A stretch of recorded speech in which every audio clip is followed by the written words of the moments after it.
warahmatullahi wabarakatuh. Bismillahirrahmanirrahim. Alhamdulillahirrabbilalamin. Allahumma sholli ala Muhammad wa ala ali sayyidina Muhammad. Hari ini berjumpa lagi dengan saya di acara Kolbun Salim. Kebetulan tema hari ini yang akan dibahas adalah Ustadz juga manusia. Alhamdulillah, saya Salsabila Simanggraini selaku host pada hari ini. Tentunya tidak sendiri, telah hadir di studio NTV Gus Inam Mumutakwin selaku pengasuh Pondok Pesantren Minhajutulab Krikilan Lenmor Banyuwangi. Assalamualaikum Gus. Salam. Pripun kabarnya? Alhamdulillah. Saya. Dan juga di sini ada juga Ustadz Ulil, pengasuh dari Pondok Pesantren Prasak Banyuwangi. Assalamualaikum Gus. Waalaikumsalam. Gimana kabarnya hari ini? Alhamdulillah, I am fine. Alhamdulillah. Kali ini temanya yaitu Ustadz juga manusia.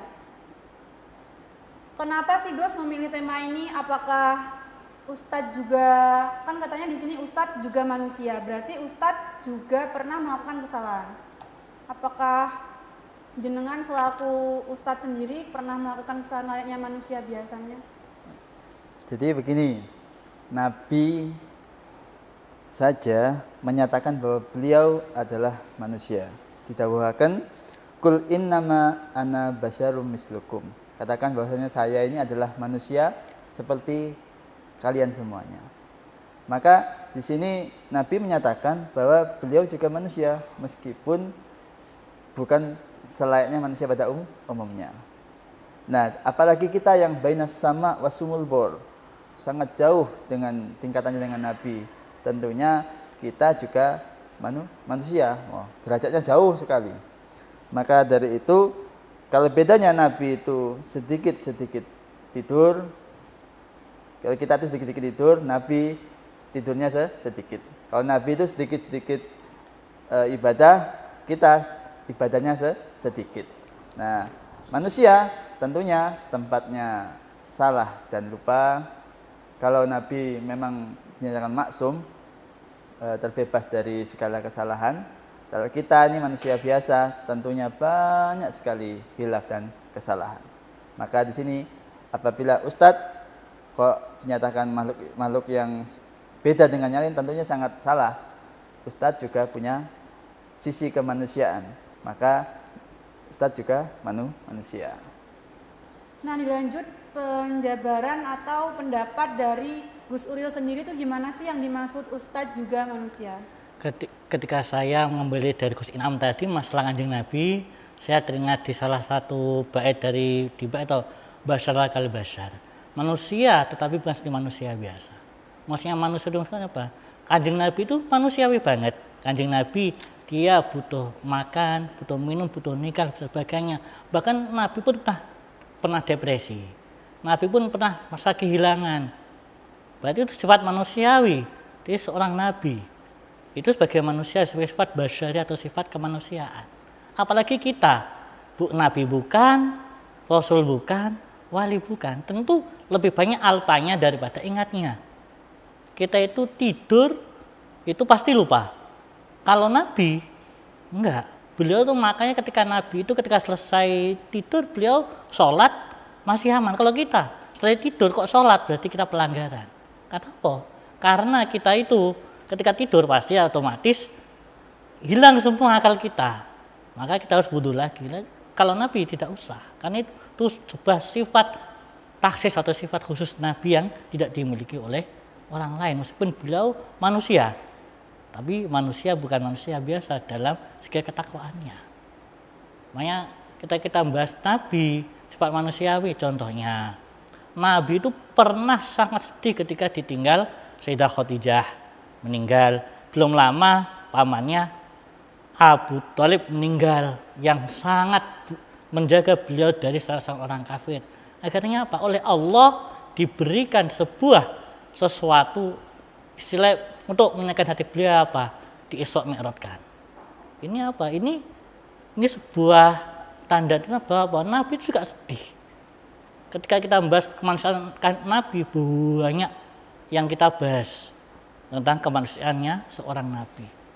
Ketika kita membahas Nabi lain, Nabi Nuh, bagaimana dia ketika anaknya itu ketinggalan kapal. Iya, Bunaya, ya weh anakku, ke sini. Ternyata jawaban anaknya bagaimana? Tidak ayah, saya akan mencari gunung yang tinggi agar saya bisa selamat dari badai ini, dari banjir ini. Ternyata apa? Allah memberikan peringatan kepada Nabi Ibrahim, kepada Nabi Nuh. Hei Nuh, anakmu itu bukan keluargamu siapa? Keluargamu adalah orang yang mengikutimu. Ini juga menunjukkan bahwa Nabi juga manusia. Jadi ketika kita mau Nabi manusia, banyak contohnya dari mulai Nabi awal sampai Nabi akhir. Apalagi kita Gus ya, Iya. bisa galau juga, saya butuh nikah, sering lapar, takut lapar kita ini. Bahkan kita tadi aja butuh ngopi agar apa? Agar seger, pikiran fresh. Nah nih Gus, kan di TikTok tuh banyak tuh yang viral ya, beberapa oknum ustadz yang rebutan untuk menjadi imam sampai berkelahi. Menurut pendapat jenengan sendiri gimana Gus Ulil? Ya kalau kita lihat fikih, imam itu ada standarnya. Orang yang paling alim sendiri, orang yang paling tua sendiri, orang yang paling paham. Jadi imam itu bukan sembarangan. Jika ada orang rebutan imam, berarti itu mungkin ada kepentingan yang di belakangnya.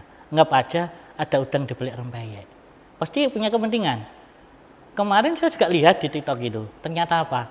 Rebutan masjid. Beda pendapat, Beda pendapatan. Akhirnya menjadi rebutan. Bahkan masjid itu masih sengketa Mas Ian, belum selesai sampai sekarang.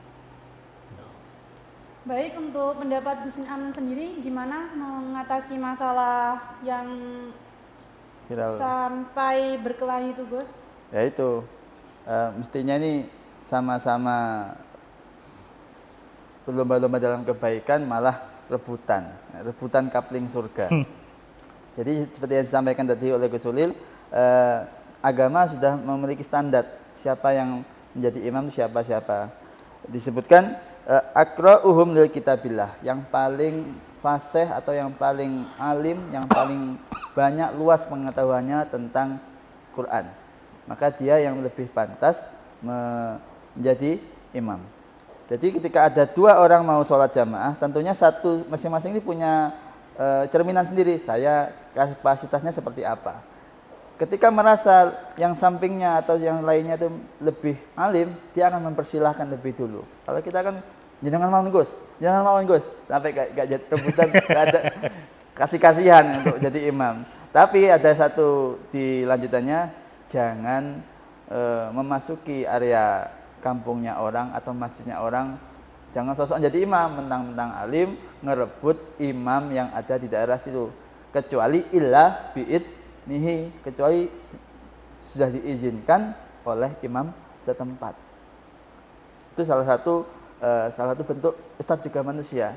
Meskipun ustadz Yosek pengen rebutan nomor 1 di pengimaman. Oh iya Gus, kan di desa-desa itu kenapa ya kok yang muda-muda itu jarang terlihat tampil?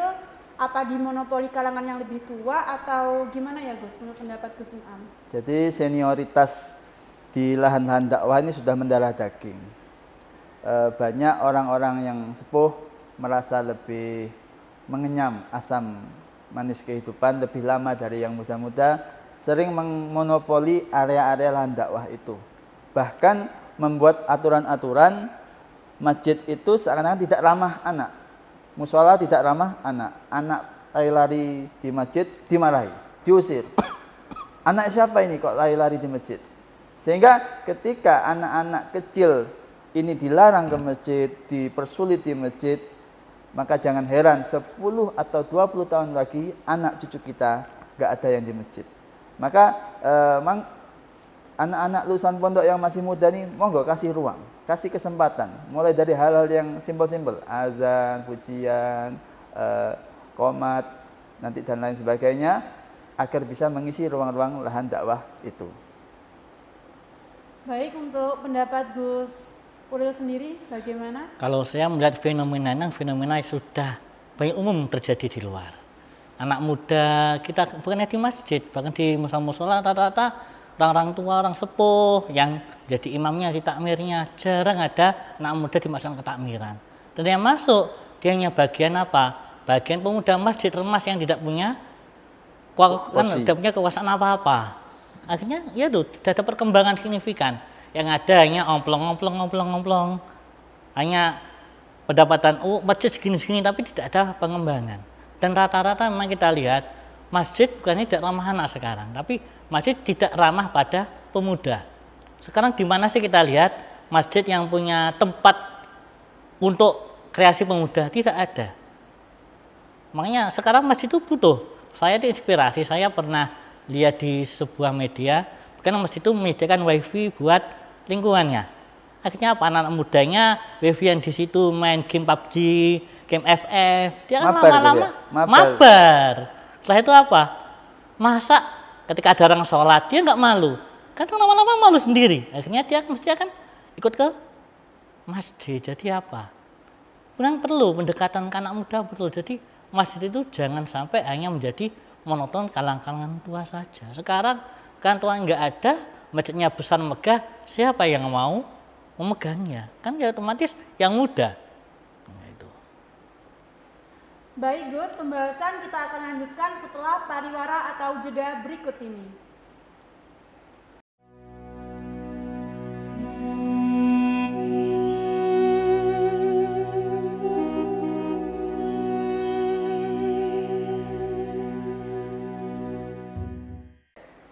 Permisa NTV yang budiman, masih bersama kami di acara Qalbun Salim. Tadi kita sudah bahas nih sisi kemanusiaan pada Ustadz, sehingga dikatakan Ustadz juga manusia.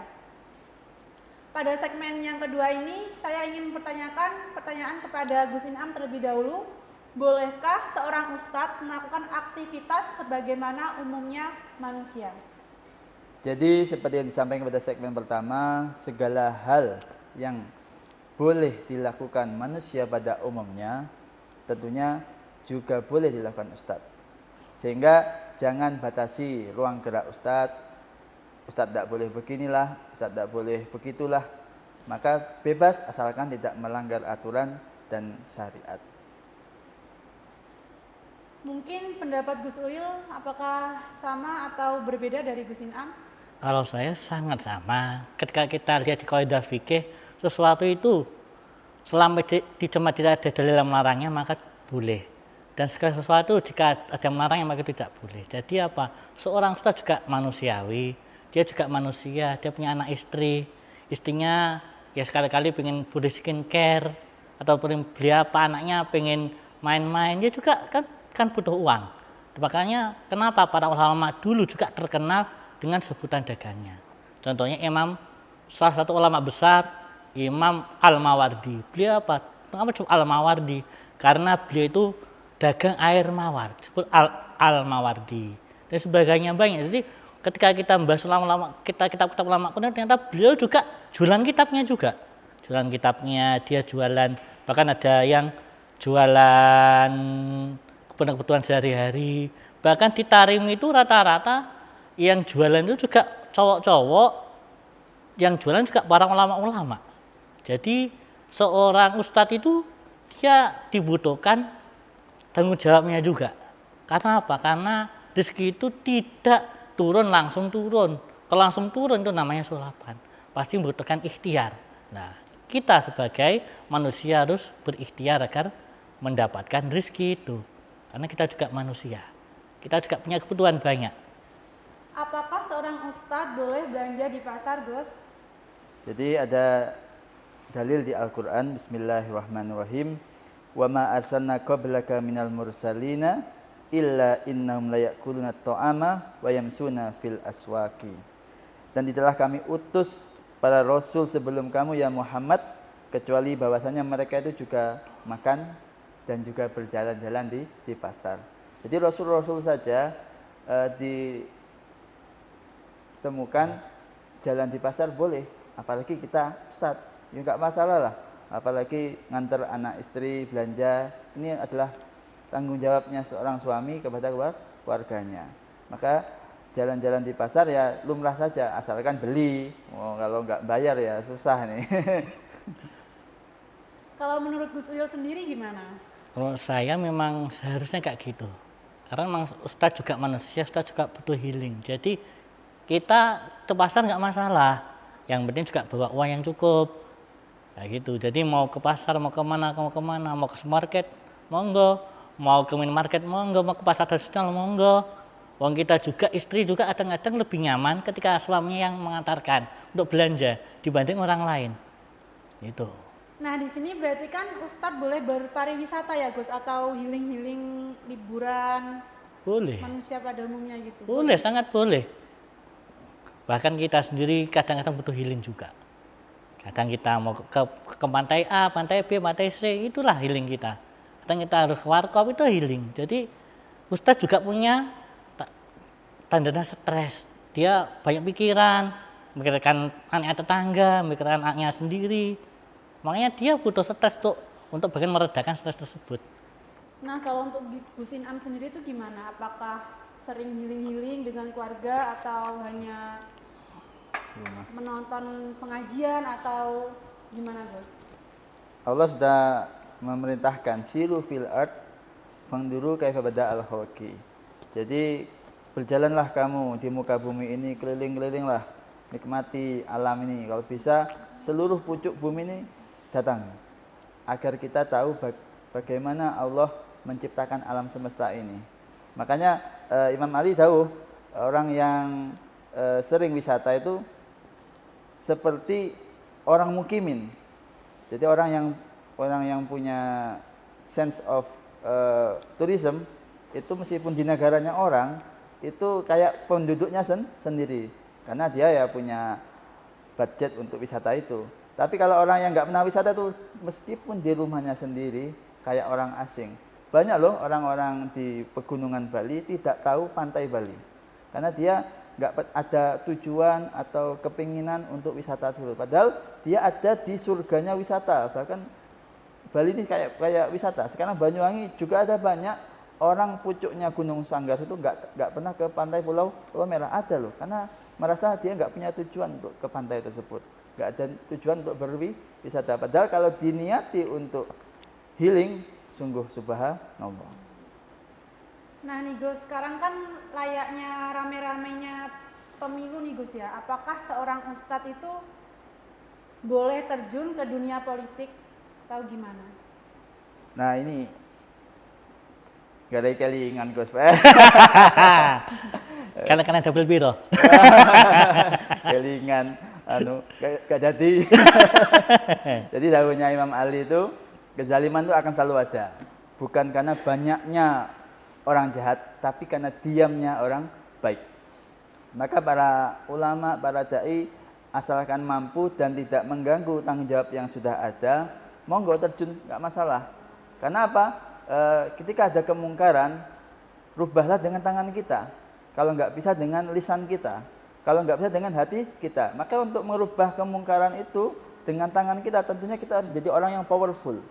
Kalau kita hanya kerucu-kerucu, tidak jadi orang yang top, mungkin kita ngomong sudah didatangi orang, digebuki orang. Tapi kalau kita punya jabatan atau powerful, tolong ini ditutup, maka keputusan itu akan menjadi sah dengan tanda tangan. Itu makanya nggak apa-apa lah kalau ustadz atau gus-gus, ustadz nyalek atau nggak apa-apa, nggak masalah untuk mengisi ruang-ruang parlemen itu dengan orang-orang yang agamis. Nah untuk pendapat dari Gus Uil sendiri gimana? Saya juga setuju dengan Gus Am tadi bahwa apa? Ketika kezaliman kita biarkan, tidak ada yang mewarnai kebaikan, kan tetap zalim.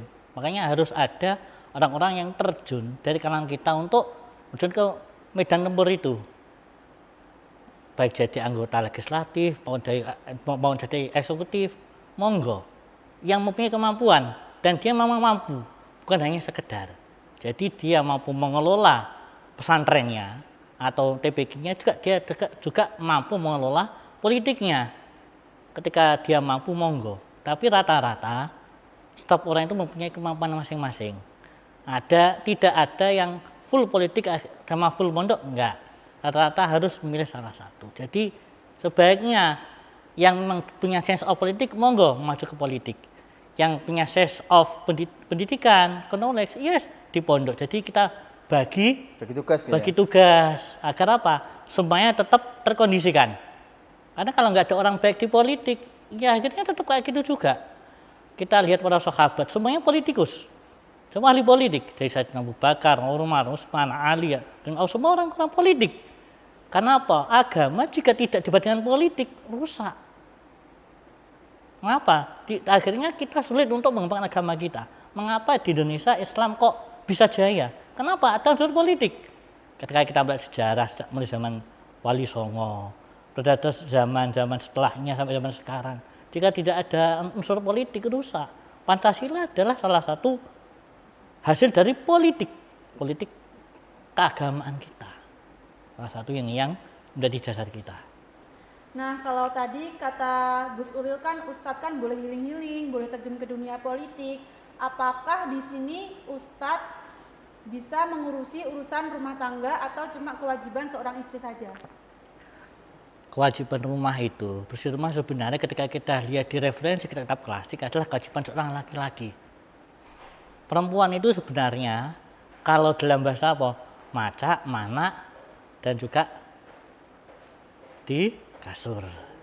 Itu sebenarnya. Terus kenapa kok perempuan juga ternyata di dalam budaya kita itu ya semuanya perempuan, kan itu sebagai ibadah seorang perempuan. Tetapi secara klasik memang itu kewajiban seorang laki-laki. Jadi ini laki-laki jangan sampai karena ini perempuan yang ngerjakan terus laki-laki nggak membantu, salah. Ya lebih baik kita seorang ustadz pun, seorang gus pun, kiai pun, ya bantulah pekerjaan dari istrinya. Ya istrinya masak, kita ngomong anak, istrinya lagi sibuk, sakit kita bantu, itu nggak masalah, itu tambah sebuah ibadah kita. Makanya kewajiban seorang laki-laki. Bahkan perempuan itu ketika kita lihat di literatur klasik itu lebih banyak di rumah. Bahkan yang ke pasar pun cowoknya. Cuma kadang-kadang kalau cowok itu membelinya terlalu banyak kadang-kadang. Nah, untuk pendapat Gus Inam sendiri itu gimana? Jadi para gus-gus atau ustadz tuh dulu ketika mondok tidak sedikit yang menjadi abdi dalam kiainya atau gurunya. Sehingga dia juga membantu urusan-urusan kecil, mulai kebersihan, nyopir, bahkan buat kopi. Sehingga hal-hal domestik seperti itu sangat dianjurkan dikuasai skill itu untuk semua orang. Jangan sampai ada seorang, saya punya teman Gus nggak bisa ngidupin kompor, karena dia nggak pernah tahu urusan domestik. Maka selama dia sempat nggak masalah. Tapi ketika Ustadz lagi sibuk, lagi pengajian atau lagi bikin karya tulis, ketika dibantu oleh khodamnya atau istrinya, nggak masalah. Jadi sendiri-sendiri. Wah, makin asik nih. Baik Gus, pembahasan kita akan lanjut setelah pariwara atau jeda berikut ini.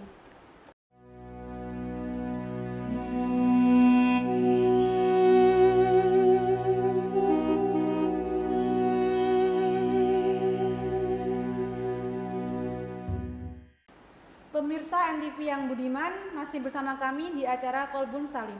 Tadi kita sudah membahas seorang ustadz boleh melakukan aktivitas sebagaimana umumnya manusia. Pertanyaan yang pertama kali ini saya akan bertanya dengan Gus Inam. Di lingkup desa saya itu ada seorang ustadz itu diperlakukan sangat istimewa ketika pengajian, ya istilahnya FIP lah. Itu menurut jenengan itu bagaimana? Seperti janjinya Quran, orang-orang yang memiliki ilmu akan diberikan derajat lebih tinggi dari sebelumnya. Maka perlakuan atau sikap dari panitia kepada ustadz tersebut itu wajar-wajar saja. Yang penting tidak berlebihan. Banyak di antara kita ini maunya memuliakan ustadz, tapi aslinya membunuh pelan-pelan. Contoh, pengajian malam, para ustadz dikasih makan yang kolesterol, dikasih kikil, dikasih gulai, dikasih. Kalau setiap hari malam makan kayak gitu, yang ada mestinya ustadz itu normal, aslinya tambah sakit. Nah, ini namanya sikap berlebihan yang dilakukan oleh para panitia pada umumnya. Menurut jenengan bagaimana nih Gus? Kalau saya sih, menurut saya sendiri ya sangat normal ketika kita melakukan orang yang kita anggap lebih tinggi dari kita dengan sesuatu yang lebih baik, itu sangat normal. Tapi itu Makanya kita harus dengan sewajarnya atau dengan standarnya. Bagaimana kebutuhannya, bagaimana kebutuhannya. Makanya contohnya ketika kita undang seorang ustadz, contohnya dari daerah jauh, kita inapkan hotel untuk istirahat. Kita pernah mengundang satu Habib dari Semarang, kita inapkan hotel dulu untuk istirahat, terus lalu ke tempat kita untuk mengisi acara. Kenapa? Karena perlu istirahat. Jadi memang memperlakukan seseorang itu memang selayak lah bagaimana kita melakukan seorang tamu. Karena ustadz juga seorang tamu kita. Dan sebagai orang beriman, kita harus melakukan tamu sebaik-baiknya.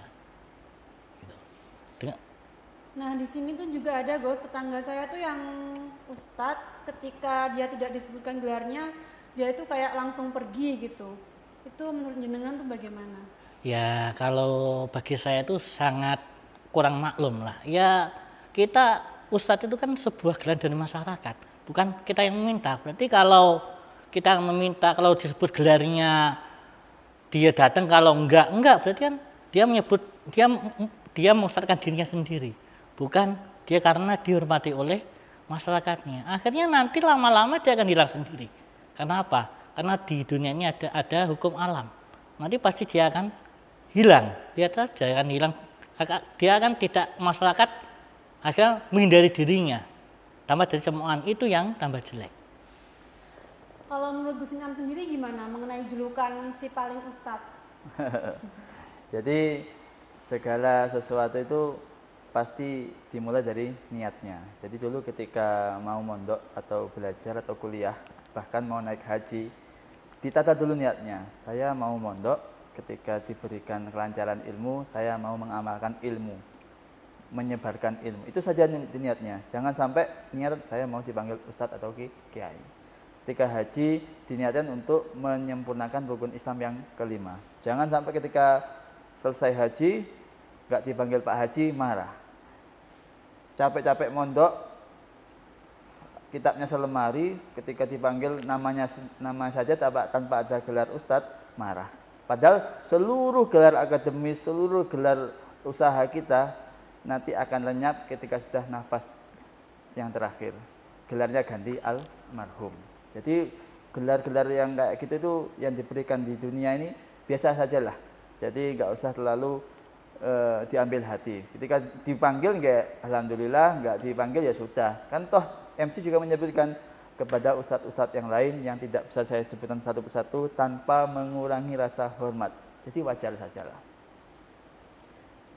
Nah Gus, di sini tuh banyak di kalangan masyarakat itu yang ngalap barokah atau tabaruk berlebihan. Itu tata cara yang benar itu bagaimana menurut Gus sendiri? Jadi dulu para sahabat ngalap berkah ke Nabi itu mulai dari rambutnya, air liurnya, keringetnya, pokoknya segala hal yang berkaitan dengan Nabi ini dianggap barokah. Nah, turun-temurun itu dilakukan oleh para murid-murid kepada gurunya. Sehingga biasanya kalau kiai itu habis minum kopi, kalau nggak habis CT-nya atau sisa kopinya yang tinggal satu teguk itu jadi rebutan para santrinya dengan harapan coro transfer pinternya nurun. Padahal ya itu sugesti saja sih, tapi ya rata-rata ya alhamdulillah para santri-santri yang ngalap barokah ke gurunya biasanya ya makbul sih. Menurut pendapat Gus itu bagaimana? Kalau saya sih nggak apa-apa kita seorang santri atau murid ngalap barokah ke gurunya. Yang penting jangan sampai keterlaluan. Contohnya apa? Sandalnya gurunya dipakai diambil, akhirnya gurunya kurang nyeker, itu juga nggak baik. Nah, itu kadang-kadang masih banyak di kalangan kita. Nyata baru kan tapi tambah memalukan. Akhirnya apa? Sampai kiainya itu beli sandal lagi itu yang keterlaluan. Kalau sekedar tabarukan minumannya, tabarukan apanya, makanya kita lihat banyak ulama itu saling tabaruk. Contohnya apa? Di Habib Tanggul banyak para ulama yang tabarukan pada jubahnya, pada ridahnya, pada jedengnya, itu berarti nggak masalah selama tetap ada berlaku kewajaran. Yang repot, yang kurang ajaran itu yang repot. Itu selama masih dalam batas wajar, monggo silahkan. Dan asal jangan sampai mempertuhankan, jangan sampai pokoknya kalau enggak ini enggak, ya kita minta barukan kan, kita minta berkah gitu loh. Jadi jangan keterlaluan, kalau enggak ini enggak, kadang-kadang kita kayak gitu, terlalu tersugesti gitu loh. Nah, Gus Duril, ada tuh ulama-ulama yang aktivitasnya tuh di luar normal, tapi masih banyak yang sungkan pada beliau. Itu menurut jenengan bagaimana? Kalau kita makan beliau secara wajar, gak apa-apa. Tapi kadang-kadang masyarakat kita itu ketika berhadapan dengan ulama-ulama kayak gitu, terlalu berlebihan. Ya gitu. Memang beliau-beliau itu memang dalam tingkatan tasawuf beliau adalah tajrid atau terangkat. Jadi banyak tingkah lakunya yang tidak masuk dalam syariat. Ya nggak apa-apa, tabarukan nggak apa-apa. Tapi ada seorang ulama kayak gini. Ketika mendekati ulama yang majdub kayak gitu, tajrid kayak gitu, kita harus hati-hati. Mengapa? Karena rata mereka tidak melewati tahapan syariat. Jadi sekedar ngalap barokah saja, jangan terlalu dilakukan secara berlebihan. Gitu. Untuk hati-hati. Nah nih Gus, gimana nih yang dimaksud di ruang normal sendiri itu yang bagaimana? Jadi seperti yang sampai Gus tadi sudah diangkat akalnya sehingga dia tidak normal aktivitasnya. Ada yang tidak pakai baju lalu disalim-salimi, ya, salim-salimi. Ada banyak Gus atau Ustadz itu ketika didatangi tokonya biasanya itu laris. Nah, itu kadang gitu. Jadi intinya para ustadz yang dianggap majdub atau helap itu kita lihat dulu sisi mana dulu. Selama dia tidak suka dunia, maka itu bisa berarti jadabnya beneran. Karena apa? Ala inna auliya Allah la khaufun alaihim walahum yahzanun. Dan benar wali itu enggak ada rasa sedih, enggak ada rasa takut. Jadi kalau saya doyan duit, saya pengen nikah lagi, ini wali-walian ini namanya. Makanya yang bisa menentukan memberikan kreditat itu ya Allah saja. Karena apa? Yahtassu bi rahmatihi may yasha wa dzul fadlil adim. Allah akan mengkhususkan, memberikan rekom khusus atau rahmat khusus kepada si fulan. Ini yang ngasih golden ticket ya Allah. Jadi enggak bisa milih derajat itu, memang sudah makomnya seperti itu. Tapi ya gitu tadi seperti sampaikan Gus Solil, yang penting hanya untuk ngalap barokah. Jangan sampai untuk nyari pelajaran, tanya-tanya fikih. Karena dia kadang-kadang amit, kalau wudunya cuma sampai segini, wah. Apalagi ada yang sampai nggak kelihatan ibadah. Nah ini repotan, ini repot ngerti. Ada ustadz tapi nggak sholat, ini repot ya. Baik Gus, pembahasan kita akan lanjutkan setelah pariwara atau jeda berikut ini.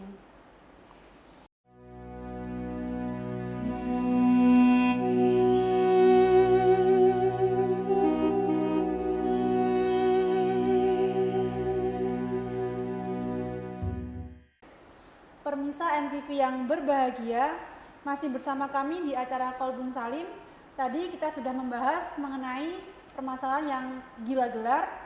Selanjutnya di sini saya akan memberikan pertanyaan kepada Gus Ulil mengenai apakah seorang ustadz mempunyai standar pakaian yang khusus. Ustadz itu kita tidak punya standar pakaian khusus, yang penting kita memenuhi syariat. Tidak transparan dan menutup aurat, itu aja yang memenuhi syariat secara umum. Karena apalagi sekarang mode bermacam-macam, nggak apa-apa kita sambil sarungan, kaosan, main ke mall, nggak apa-apa. Yang penting jangan kaos oblong ya, bagaimana kita lihat sisi kepantasan lah, secara adat maupun secara agama. Itu jadi nggak masalah Ustadz mau makan apapun nggak masalah. Mau pakai sarung, mau pakai celana, nggak masalah mau kemana-mana. Karena memang kita sudah diarahkan syariat, ada persyaratan itu aja cukup. Karena kalau kita membuat pakaian khas sendiri, nanti terlalu eksklusif tambah membingungkan kita sendiri. Menurut Gus Inam sendiri gimana nih standar pakaian ustadz yang baik? Jadi seperti sampai Gus Solil tadi, asalkan menutup aurat, rapi dan sopan. Jadi yang nyebut baju takwa itu aslinya siapa sih? Wong aslinya seluruh pakaian kita ini bukan budaya kita semua loh aslinya, mulai atas sampai bawah itu. Budaya daerah lain. Jadi nggak ada namanya baju takwa itu, karena Allah nggak lihat bajunya. Tapi apa? Inna akramakum indallah atqakum. Sesungguhnya Allah yang paling mulia di sisi Allah itu yang paling takwa, hatinya. Jadi bukan bajunya. Jadi ini casing saja sih. Cuman para orang-orang soleh, para alim ulama, para kiai-kiai pakai baju yang khasnya ini karena apa?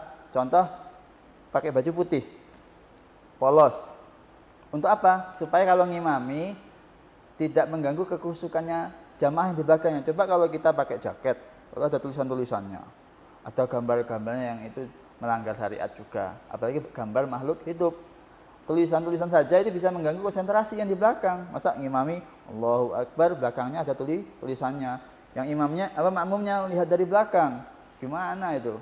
Maka di sini baju mau pakai yang sarung ala santri ini monggo, mau pakai yang celana pakai kemeja monggo, atau pakai yang casual monggo, yang penting pantasnya saja lah. Masa mau pengajian pakai baju kaos oblong, yang menghormati yang ngundang, menghormati yang jadi tuan rumah. Masa kita diundang sebagai pembicara pakai baju yang seadanya, apalagi sampai mini-mini, sampai apalagi tidak pantas lah. Jadi yang penting pantas dan menutup aurat. Oh iya Gus, bagaimana nih menurut Gus sendiri tentang ustadz kontroversial di tengah-tengah isu sehingga banyak pandangan masyarakat yang menurun? Nah ini jangan sama ratakan semuanya. Ketika ada ustadz A bikin kasus, maka kabeh ustadz ngono, kabeh kiai ngono, kabeh ulama ngono. Jangan, itu cuma oknum. Jadi ketika ada yang kasus, memang ini maraknya zaman media sosial, ada ngaji online sehingga semuanya bisa mudah jadi ustadz. Pokok bisa ngomong, bisa dalil, jadi ustadz. Maka mestinya para TV atau para masjid, para penyelenggara pengajian menseleksi. Dilihat dulu latar belakangnya pembicara yang mau diundang. Apakah sudah memenuhi kualitasnya, klasifikasinya. Dulu pernah mondok di mana, dulu sanadnya di mana. Kenapa? Karena kalau dari instan, ya ini bahaya. Nah. Kalau menurut Ustadz Gus Uril sendiri gimana? Kalau saya sih melihat ustadz konvensional juga saya sangat menyayangkan. Contohnya, dunia kita tuh sering open house kepada para orang-orang mu'alaf yang agamanya belum tentu jadi, tapi dijadikan penceramah. Akhirnya apa? Jadi-jadinya dia menjadikan agama yang lama. Padahal apa? Lakum dinukum waliyadin, agamaku. Rata-rata kayak gitu akhirnya permasalahannya. Selain itu juga banyak kadang-kadang orang yang tidak klasifikasi ustadz dijadikan ustadz, pelawak dijadikan ustadz, padahal dia bukan klasifikasi seorang ustadz. Jadi betul seperti Gus Am tadi, harus ada kategorisasi atau klasifikasi mana ustadz yang benar di mana. Makanya saya sangat mendukung ketika ada kemarin di MUI ada semacam sertifikasi ustadz. Sangat setuju sertifikasi dai. Mengapa? Karena tidak semua orang itu bisa menjadi dai. Tetapi semua umat Islam dia harus bisa menjadi dai, gitu loh. Umat Islam itu wajib untuk menjalankan agamanya, tetapi tidak semua umat Islam wajib menjadi pemain di atas panggung. Kalau semua yang manggung, siapa yang melihat? Jadi harus ada klasifikasi siapa Ustadz A, B, C. Sekarang lucu sekarang itu. Orang tahu sedikit jadikan Ustadz, orang bisa dalil sedikit jadikan Ustadz, orang enggak pernah pengalaman pondok jadikan Ustadz, dia baca Qur'annya belak-beluk, bahkan dia masuk TV. Pernah saya lihat di sebuah stasiun TV, dia aja nulis Arabnya enggak bener. Ustazah ya? Viral. Imlaknya enggak bener. Dia sudah masuk TV, ngomongnya aja enggak bener. Kok dipilih ya? Jadi yang TV-nya apa siapanya tuh? TV-nya dia masuk TV nasional. Itu kan berarti tidak ada klasifikasi seharusnya dari pihak televisi atau pihak media massa mencari dulu ustadz-ustadz yang betul-betul kredibel di bidangnya. Bukan hanya sekedar dia viral saja. Karena apa? Viral itu tidak menunjukkan bagaimana ilmuannya. Karena banyak ustadz yang ilmunya banyak tapi tidak viral banyak. Karena ustadz itu bukan masalah viral atau tidaknya, tapi masalah bagusnya ilmu yang benar. Gus Ulil, yang dimaksud dengan Ustadz Jarkoni iso ngajar gak iso nglakoni niku pripun? Ustadz Jarkoni itu kita sering itu menjadi sebuah virus di hadapan ustadz-ustadz panggung. Dia itu sering melakukan ayo ibadah, ayo sodakoh, tetapi dia sendiri nggak sodakoh. Itu yang menjadi permasalahan ustadz panggung. Itulah. Jadi dia bisa mengarahkan orang lain, tapi dia belum tentu mengarahkan dirinya sendiri. Makanya kenapa kita oleh Kanjeng Nabi dimulai dari ibda bin nafsik, mulailah dari dirimu sendiri, mulai dari kamu sendiri, minimal kamu dan keluargamu. Kenapa? Agar kita bisa menjadi contoh, tidak hanya sekedar ngomong. Makanya apa? Ada kaidah lisanul hal khairun lisanil maqal. Perbuatan itu lebih baik daripada sekedar ngomong, alias omong doang atau omdo. Menurut Gus Inam sendiri bagaimana? Nah, ini memang dilema. Jadi kita ini mau melaksanakan sesuai kemampuan kita. Makanya biasanya para ustadz yang dari pondok itu banyak tawaduknya. Dia nggak berani membahas materi-materi yang mungkin dianya belum mengamalkan. Contoh materi tahajud, ini kan berat. Kita ngomong tahajud di panggung, wah begini. Tapi malamnya ngorok. Nah, ini kan susah. Makanya mau membahas materi dikasih cermin dulu di muka kita. Apakah kita sudah mengamalkan? Nah, kebanyakan seperti disampaikan dulu tadi, banyak ustadz panggung asal dalil, asal ngomong saja. Meskipun sebenarnya ini hanya untuk requestnya jamaah sih, tapi sebenarnya ya kita sebagai pembicara memiliki hak khusus mana materi yang sanggup kita bawakan. Tentunya kita saring filter sendiri supaya ini tidak berat-berat amat, sehingga para pendengarnya tidak keberat. Allah saja la yukallifullahu nafsan illa wus'aha. Allah tidak akan memberikan beban pada suatu kaum, suatu orang melebihi batas kemampuannya. Ustadz juga begitu, mestinya kalau ngasih materi jangan berat-berat. Masa anak SD dikasih materi anak SMA, ya pusing. Nah, jadi yang ringan-ringan saja, yang umum di masyarakat kita berikan kepada audiens. Nah, ini yang ditunggu-tunggu pemirsa di rumah, yakni kesimpulan dari segmen 1 sampai 3 bagaimana Gus Ulil? Ya, terima kasih. Ketika kita melihat Ustadz, janganlah lihat dia sebagai seorang Superman atau sebagai seorang Batman atau bahkan Ultraman. Lihatlah dia seperti manusia biasa yang butuh makan minum, juga nikah juga lain sebagainya. Jadi jangan terlalu anggap tinggi dia. Ya mungkin dia memang tinggi secara keilmuannya, tapi secara kemanusiaannya kita sama-sama. Kita saling membutuhkan. Wa ta'awanu 'alal birri wat taqwa, wa la ta'awanu 'alal itsmi wal 'udwan. Makanya kita paling bersama-sama. Jika butuh bantuannya kita saling membantu. Ya itulah manusia. Rasulullah aja juga manusia. Makanya kita bagaimana memanusiakan manusia sebagai manusia yang agar kita menjadi manusia yang sempurna. Atau insanul kamil. Kesimpulan dari Gus Inam sendiri, Ripon? Nah, ini kesimpulan dari awal sampai akhir. Yang pertama, gelar ini sangat berat sebenarnya dipikul oleh orang dinamai ustadz, karena dia banyak paparazi. Paparazi itu yang setiap hari memantau CCTV. Masyarakat selalu menganggap si sosok ustadz itu harus sempurna, nggak boleh sekali saja ngelakuin kesalahan. Contoh ketika habis pulang pengajian malam gitu kan kecapean. Ketika paginya bangkong, tentunya ini hal mestinya ya harap dimaklum karena mungkin kecapean. Sehingga semuanya ada batas kemampuannya masing-masing. Sehingga tentunya mari kita perlakukan Ustadz senormal mungkin. Jangan anggap seperti orang yang harus sempurna, biasa saja. Jadi ketika ada salah hilafnya tegur, nggak masalah. Jangan malu-malu, jangan sungkan-sungkan. Tegur kami, tegur semuanya. Karena kita memang bisa ada di titik itu. Kita sama-sama, makanya setiap di khotbah itu kita selalu wasiat takwa, khususnya untuk al-fakir sendiri, secara khusus kami sendiri, saling menasihati untuk kami sendiri.